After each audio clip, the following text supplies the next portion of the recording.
की कोणाच्या नावाने असे धंदे करायचे. दुर्दैव आहे.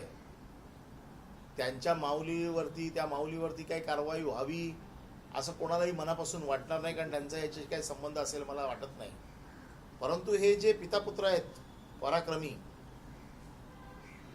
यांना तर अक्कल शिकवावीच लागेल, धडा शिकवावाच लागेल, कारण ह्यांना सत्तेचा महाज आलाय. आमचं कोण काही वाकडं करू शकत नाही या उन्मादामध्ये ते वागतायत.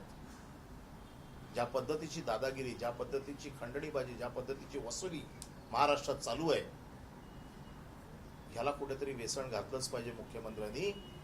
आणि मुख्यमंत्र्यांना सगळं माहिती आहे. मी आता एक एक केसेस ज्या पद्धतीने सांगत जाईन या मुख्यमंत्र्यांकडे ऑलरेडी पोचलेले आहेत. माझ्या माहितीप्रमाणे मुख्यमंत्र्यांनी खासगीत बोलवून दम पण दिलाय, कारण ज्यांच्याकडे खंडणी मागितली गेली असे बरेच लोक मुख्यमंत्र्यांच्या ओळखीचे आहेत. त्यांनी मुख्यमंत्र्यांकडे जाऊन तक्रारी केल्यात अशी माझी माहिती आहे. कदाचित खरी असेल खोटी असेल मला